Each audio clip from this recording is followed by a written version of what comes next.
Selamat datang di New Kang Kenong Official. Tekan tombol subscribe, like, dan tinggalkan komentar di bawah serta nyalakan lonceng bila Anda menyukai video-video dari kami.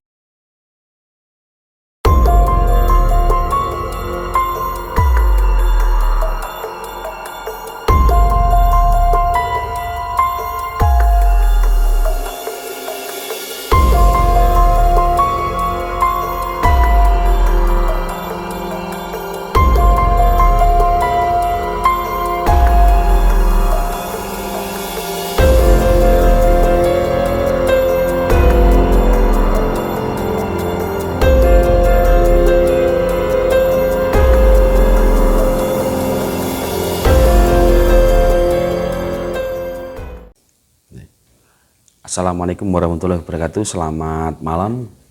Ketemu lagi dengan saya di Kang Kenong Official.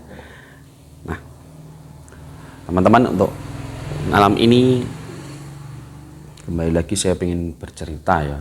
Nah, cerita ini saya alami sendiri kemarin dari 1 minggu yang lalu ya. Hari Senin. Kalau tidak salah hari Senin. Jadi sebelum saya bercerita, lupa ya, untuk teman-teman yang sedang menonton video ini, saya mohon klik tombol subscribe, like, sama tinggalkan komentar. Kalau Anda menyukai video-video dari Kang Kenong Official. Kalau Anda tidak menyukai, silahkan tekan tombol jempol bawah, tidak apa-apa. Nah, ini saya bercerita ya. Jadi ini kejadian saya alami sendiri.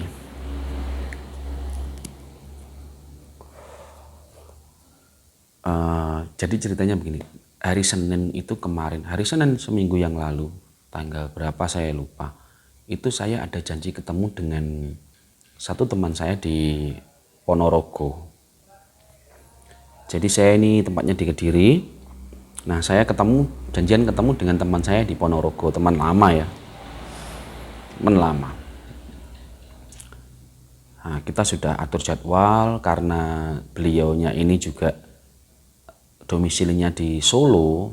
Nah, ketika dia pulang ke Ponorogo, ayo ketemuan lah, kita ngobrol ngopi sambil share apalah. Nah, di hari itu saya berangkat ke sana. Jadi kebetulan karena saya tidak ngerti jalur Kediri Ponorogo lewat Tulungagung, jadi akhirnya saya lewat Trenggalek. Jadi jalur pegunungan yang lewat Trenggalek. Kalau saya harus lewat Madiun mungkin terlalu jauh. Nah, perjalanan awal tidak ada masalah sebenarnya. Singkat cerita, perjalanan awal itu nggak ada masalah. Sampai saya ketemu dengan teman saya itu nggak ada masalah juga. Rencananya saya itu menginap di sana. Rencananya saya menginap 2 hari. Tapi karena ada satu jadwal mendadak ya di Kediri, jadi malam itu saya harus pulang. Karena ada teman-teman Kediri pengen ngajak ketemu, meskipun malam saya tetap ditunggu. Akhirnya jam 8 malam itu saya cabut dari Ponorogo. Padahal rencananya menginap gitu ya. Mau ndak mau saya harus ada 2 pilihan, antara lewat Madiun yang memutar lebih jauh atau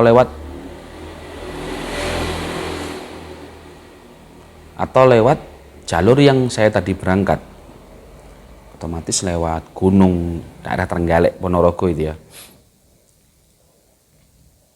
Nah, ketika saya memaksakan diri untuk pulang jam 8 malam itu, kan pasti ada prepare ya, kayak beli bensin, istirahat dulu, beli bensin, terus beli air minum, cek ban dan lain sebagainya, karena saya nggak mau nanti malam-malam di tengah hutan motor saya ada masalah kan gitu. Akhirnya jam 8 lebih saya berangkat pulang. Di tengah perjalanan itu sebenarnya jalur itu rame ya, karena itu jalur antar kota dan aspalnya bagus, lebar, nggak sempit. Jadi aspalnya bagus, lebar, nggak sempit gitu. Nah, di tengah perjalanan itu belum masuk ke wilayah yang nggak ada rumahnya, masih ada beberapa rumah, ada berapa rumah, ada toko yang masih buka, masih jam 8, setengah 9, jam 9 lah. Nah, di tengah perjalanan itu mungkin karena saya capek ya, jalur yang berkelok-kelok, saya capek, ditambah suhu udara yang dingin dan berkabut karena sorenya hujan, itu saya mungkin agak mengantuk dan lain sebagainya. Saya anggap saya mengantuk gitu aja. Nah, ketika jalanan menurun berkelok-kelok itu, tiba-tiba ada satu orang nenek, ibu-ibu lah saya bilang, umurnya sekitar 50 sampai 60 tahun. Dia pakai jilbab yang dari jauh kelihatan sudah agak lurus jalannya. Dia pakai jilbab warna krem, tapi yang kumal. Pakai apa namanya? Bukan kebaya. Apa namanya? Daster ya. Kumal juga, tapi dia pakai jilbab. Dan dia itu naik sepeda. Dan anehnya, dia naik sepeda nggak satu jalur dengan saya. Dia naik sepeda seperti nyabrang. Padahal di sebelah kiri saya itu adalah jurang ya. Jadi yang rumah-rumahnya cuma di sebelah kanan. Di sebelah kiri saya jurang. Nah, si nenek ini nyelonong gitu aja, nyabrang. Nah, anehnya dia nyabrang nyelonong seperti dia di jalanan yang lurus, nggak pakai ancang-ancang dan lain sebagainya. Nyelonong gitu aja nyabrang, dan kecepatan nyabrangnya itu juga cepat termasuk. Padahal kalau dia nyelonong di jalan miring itu kan susah, karena kita harus misalnya jalan menurun ke sini, terus kita nyelonong seperti ini, itu keseimbangan sepeda itu susah. Dia naik sepeda, tapi dia bisa itu. Dan yang bikin saya kaget adalah si nenek ini nyelonong, nyabrang di jalanan yang miring dengan pakaian kumal, dengan jilbab yang kumal, kulitnya agak pucat sekilas ya. Karena itu kejadian cuma beberapa detik. Dia nembus tembok. Jadi di sebelah kanan saya itu ada sekolahan SD yang agak tinggi karena itu di pegunungan. Dia nembus tembok itu. Nembus gitu aja. Tanpa ada apa-apa, tembus gitu aja. Dan saya yakin dia nembus tembok sekolahan karena sekolahnya itu panjang ya, sekitar hampir 70 meter lah tembok itu panjangnya. Dan dia nembus di tengah-tengahnya itu. Saya kaget, terus saya akhirnya ngerem pelan-pelan. Dia nyelonong dari arah kiri saya ke kanan. Pelan-pelan, dan ternyata jalan yang tadi menurut saya belok kiri, ternyata jalan itu belok kanan. Jadi beberapa meter setelah si nenek ini nyelonong, saya ngerem mendadak. Tiba-tiba jalanan itu ternyata kanan, nggak ngiri seperti yang saya pikirkan. Karena kita tahulah di gunung pasti ada tanda-tanda warna kuning, terus tengahnya ada panah hitam, segitiga hitam itu, arah kanan atau arah kiri. Nah, itu saya melihatnya arah kiri, tanda itu. Tapi setelah nenek ini nyelonong, ternyata jalanan itu ke kanan gitu. Nah, itu setelah kaget saya akhirnya beristighfar, astagfirullahaladzim. Ini berarti nenek ini tadi mengingatkan saya bahwa saya sedang dalam keadaan ngantuk. Akhirnya saya berhenti sejenak. Beberapa saat saya berhenti, saya perhatikan tembok tempat nenek itu tadi menghilang.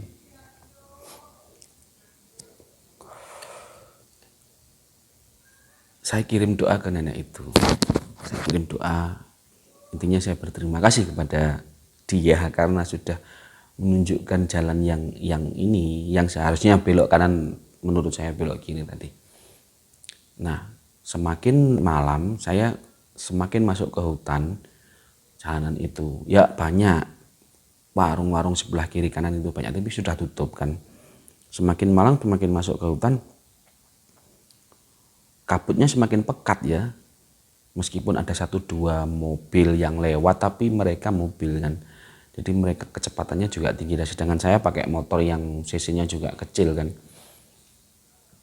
Semakin malam itu semakin aneh-aneh yang saya lihat.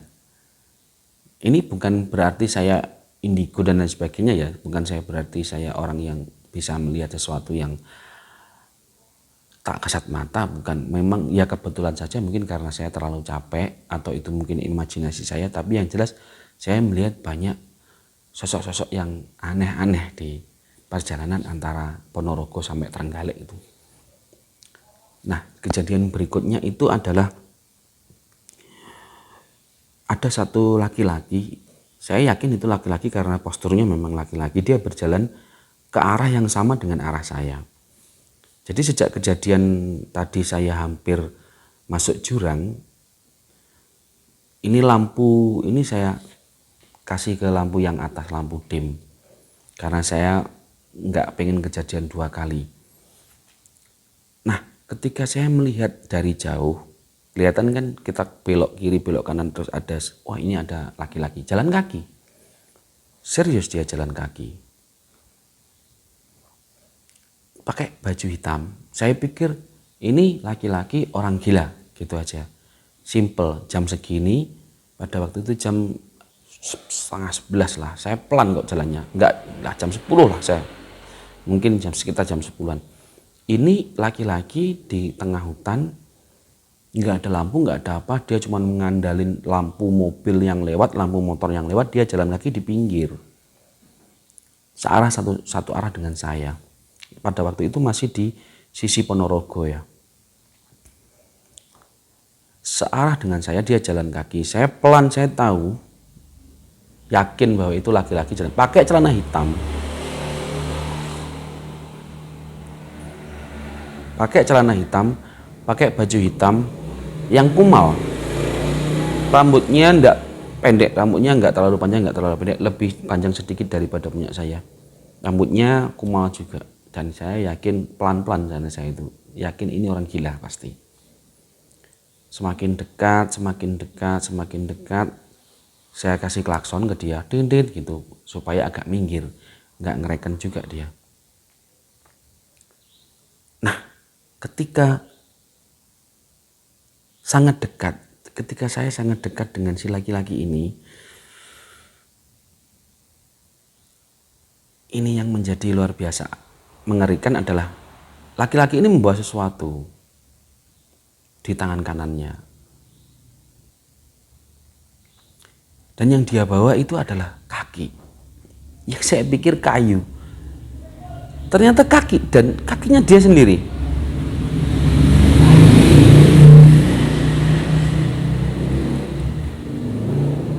Kaki yang sebelah kanan itu celananya panjang kan? Ya kaki yang sebelah kiri itu ada, tapi yang sebelah kanan ini cuman celana gitu aja. Kakinya dia pegang pakai tangan kanan. Anehnya dia tidak berjalan loncat-loncat, enggak. Dia kayak jalan biasa gitu aja. Anehnya menurut saya, karena itu sekilas ya. Tapi dia jelas-jelas saya melihat dia pegang kaki. Jadi yang sisi tungkainya itu berada di belakang, yang sisi lututnya ini berada di depan. Dia pegang jalan pelan gitu.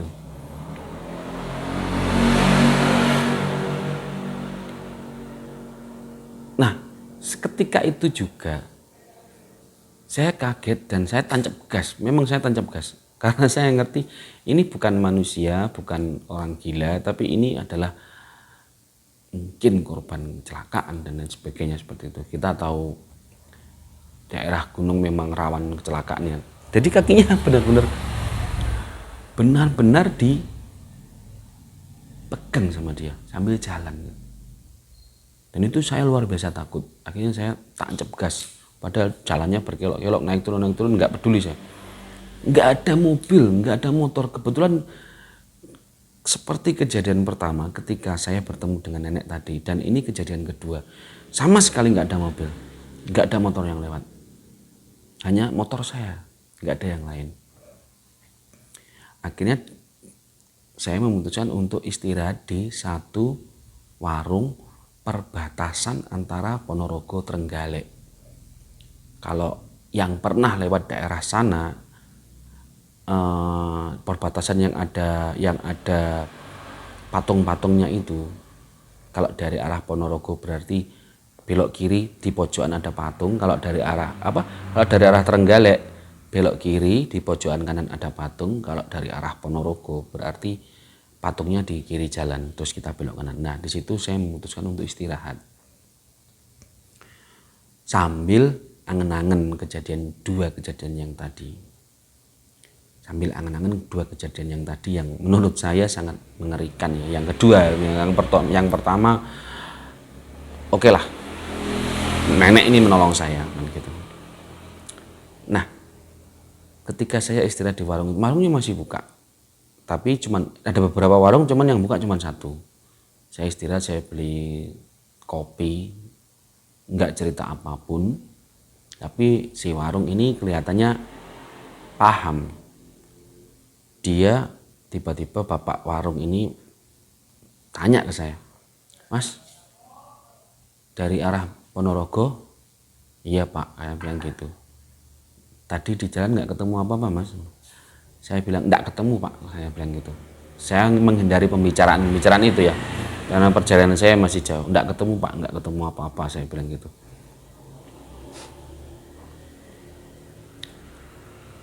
Dan si bapak mengatakan, "Mas, kalau ketemu ya ketemu aja." Intinya bahasa Indonesianya seperti itu, kalau ketemu aja, nggak usah bohong kan gitu. Karena ini Mas yang ikut itu 2 orang kan gitu. Ada satu si nenek, dan ada satu yang mungkin tadi barusan Mas ketemu. Nah, ini saya langsung kaget. "Loh, Bapak kok tahu?" "Iya, ini dia ngikut sama Mas." "Lah, terus gimana Pak ini?" "Ya sudah, didoain aja biar kembali kan gitu." "Loh, tadi neneknya sudah saya doain Pak." "Ya mungkin beliaunya senang dengan Masnya kan gitu. Karena si nenek ini sifatnya baik kan gitu." "Oh, Bapak tahu yang begini kan?" "Iya, saya tahu Mas kan gitu. Karena saya setiap malam juga melakukan doa-doa di warung ini kan gitu."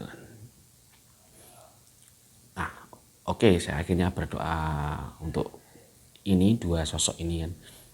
Nah, setelah itu bapaknya bilang begini, "Mas, oke, Masnya sudah nggak ada yang ngikutin, silakan lanjut, nggak apa-apa." Oke, saya lanjut. Pikir saya, ketika saya sudah nggak ada yang ngikutin, saya aman kan, berarti saya lanjut nggak apa-apa kan berarti. Akhirnya saya lanjut. Nah, kejadian ketiga ini hampir sama kayak kejadian yang kedua. Di sisi Trenggaleknya sudah, jadi tinggal jalan menurun itu. Di sisi Trenggalek sebelum jembatan. Kalau Anda lewat sana pasti akan tahu, sebelum jembatan. Nah, jalan menikung ke kiri. Saya lupa, tikungannya kan banyak ya. Nah, itu ada motor boncengan 2, nggak pakai lampu. Saya ngerti boncengan 2 karena dia melewati saya kan pada saat itu. Nggak pakai lampu, benar-benar nggak pakai lampu. Dan saya ingat ini motor yang naik anak muda.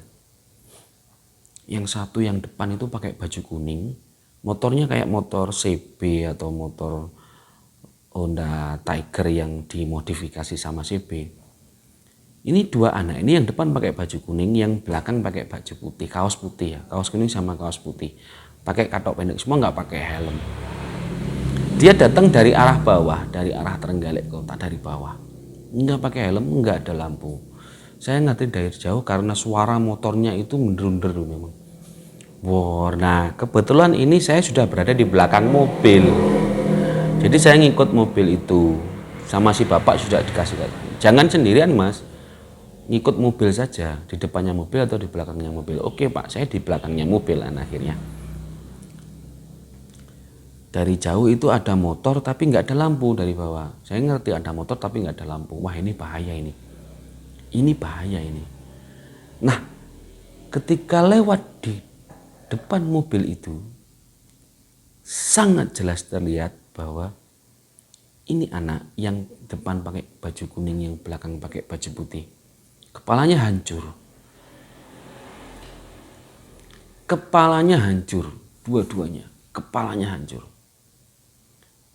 Nah, kalau di sisi Trenggalek itu berarti kan jurangnya berada di kanan kalau saya dari arah Ponorogo. Jurangnya berada di kanan. Setelah melewati mobil, saya ngerti banget kepalanya hancur. Nah, dia langsung nyelonong aja masuk jurang. Saya yakin dia nyelonong masuk jurang.